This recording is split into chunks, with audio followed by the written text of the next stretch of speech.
Today we're going to look at this knife here. This is the Cold Steel SR1 Lite. I'm going to let you know a little secret. Go buy it. Holy heck.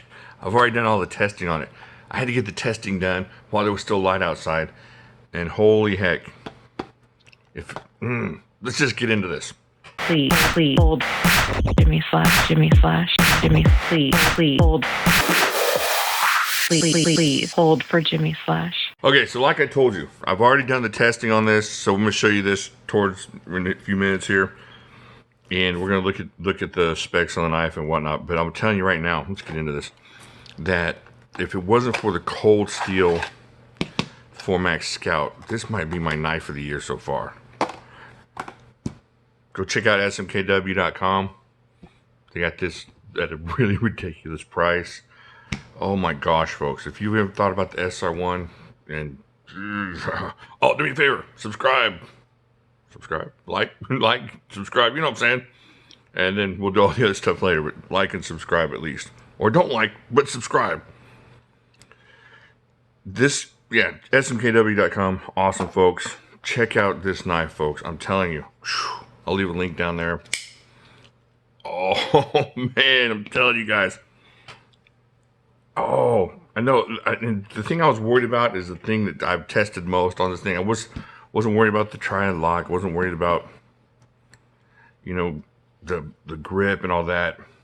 So the steel on this is 8CR13 MOV. And I know a lot of people are looking at that and going, oh, I don't know. When you see what this thing did and how it held up, you know what, let's just go ahead and check out the testing footage, and then we will come back and do the specs, because I want you to see the testing footage first, so that you don't, especially the knife snobs out there, so you don't get there and go, 8CR13 hurts my feelings. It won't this time, I promise you. So let's go check this out. All right, we're going to do a little stabbing with this SR1 Lite Tanto.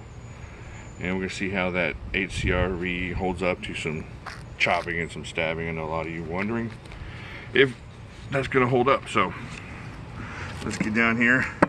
I got my cut-proof gloves on. Got some old 2x4s here. And go this way so I can get better grip.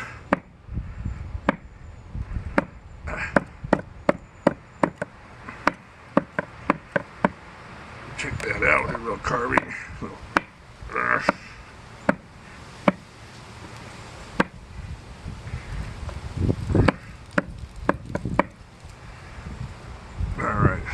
Alright, so check that out. Looking pretty good. Don't see any kind of chips or anything.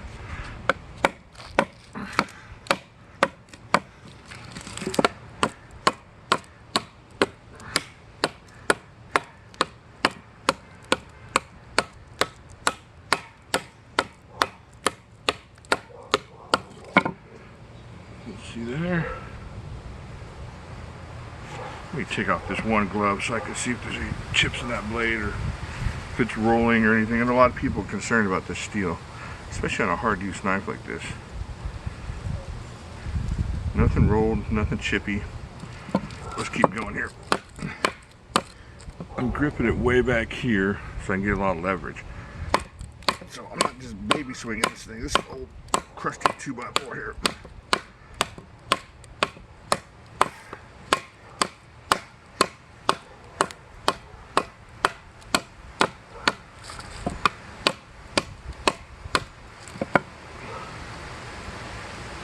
Check that out. Alright, so we'll check that out. No dings, no rolls, no nothing. We'll see how sharp it is when we take it back inside here. But you can see all this damage. I'm not babying this thing. Oh, we already tried to mangle the tip on this thing.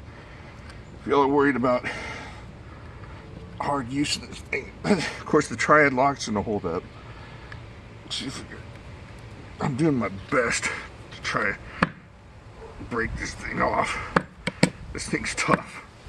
Look at the thickness on that Tanto chip there. This thing is just no rolls, no nothing. I'll keep chopping just to show you.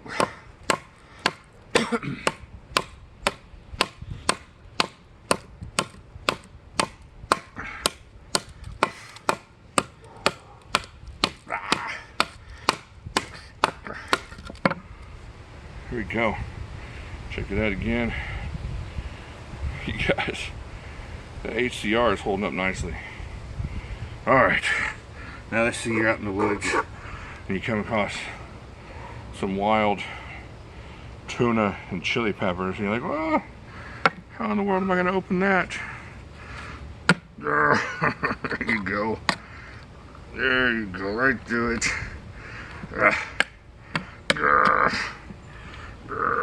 Now, I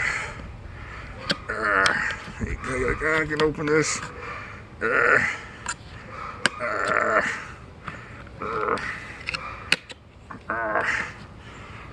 Alright, so now your tuna and chili peppers, you can at least drain the juice. Let me see if any of that metal cutting ruined it.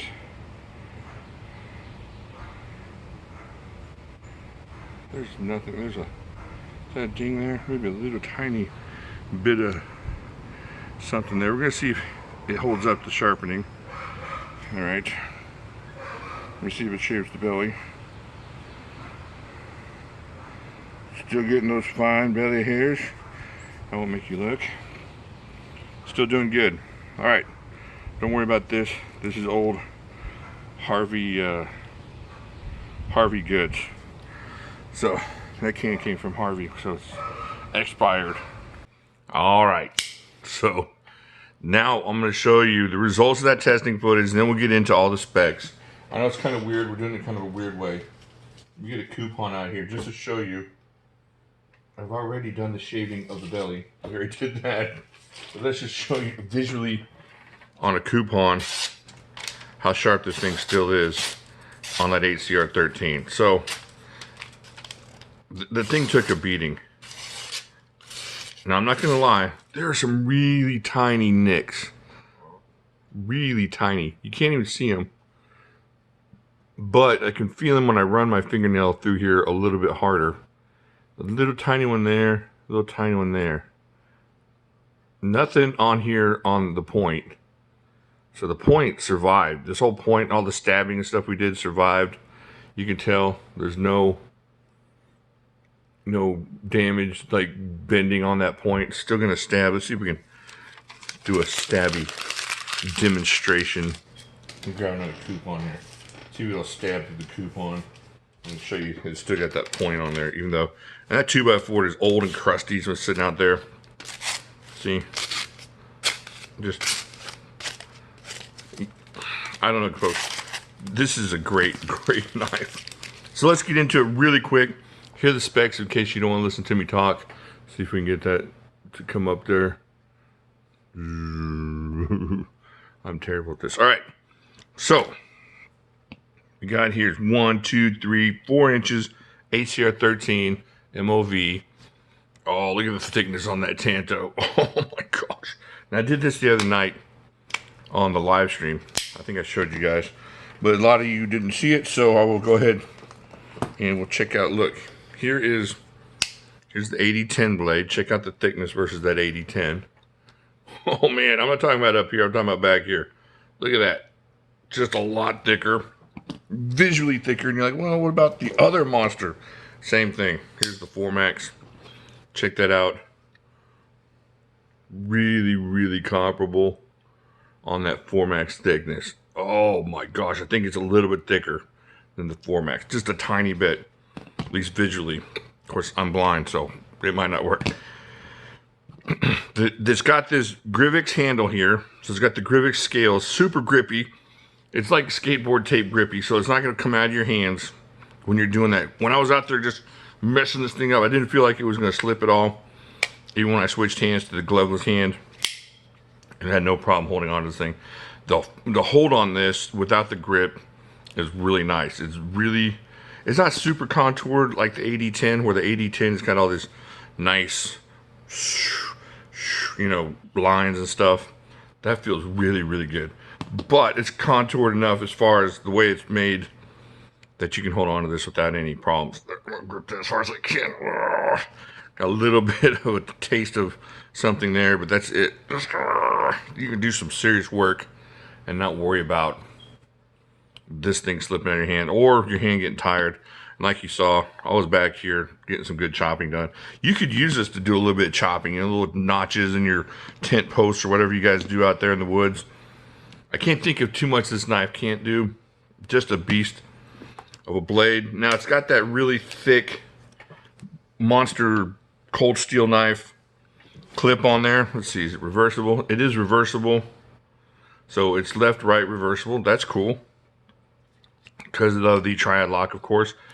That's truly a ambidextrous knife.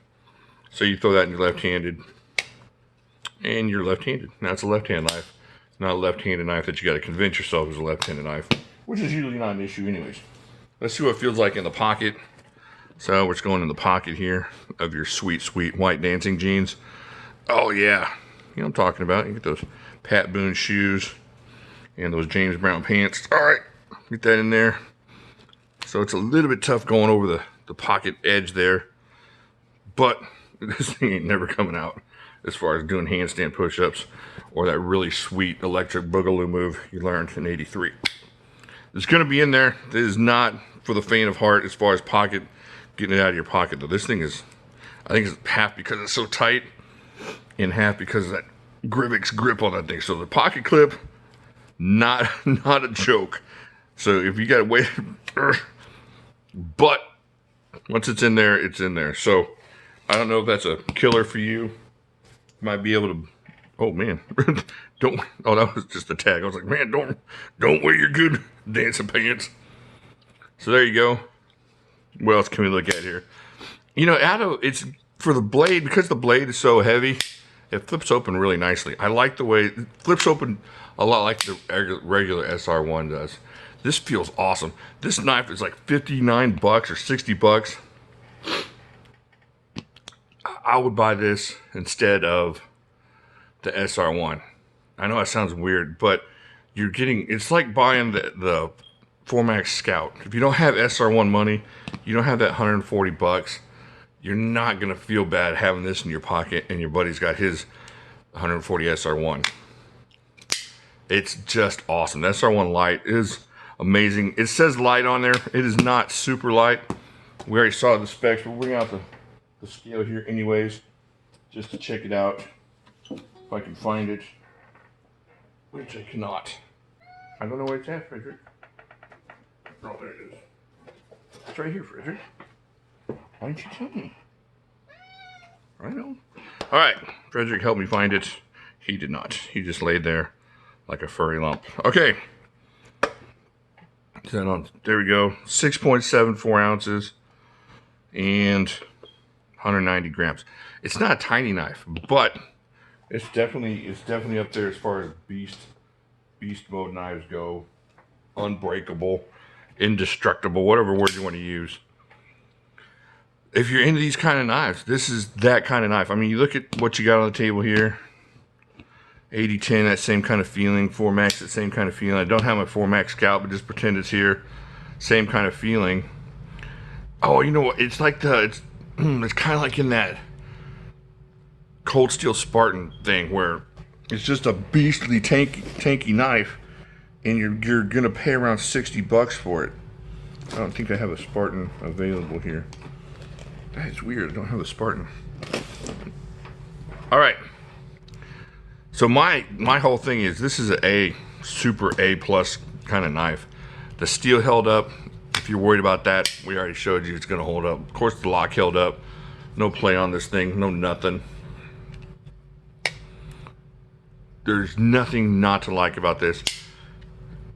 And just a great knife.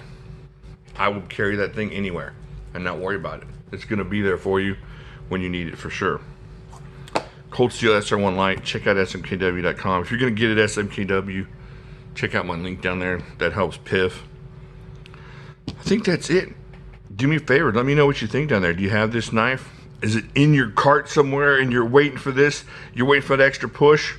If you're right there at the 50-50, this should give you over. If you're like 40%, this should push you over. If you're 30%, this should shove you way over. I'm telling you, you're not going to be unhappy with this knife. If you're thinking about this knife at all, then you're really that kind of a knife person. And if you're, I think the only thing that you're not going to like about this is that steel notification on the box of ACR13, don't let that stop you. This thing held up. If you're gonna skip this knife because of that, then you're missing out on knife because of peer pressure, and that's it. It's not because of functionality whatsoever. I think that's it. All right. Let me know what you think. Check out the rest of my videos. I'll talk to you later.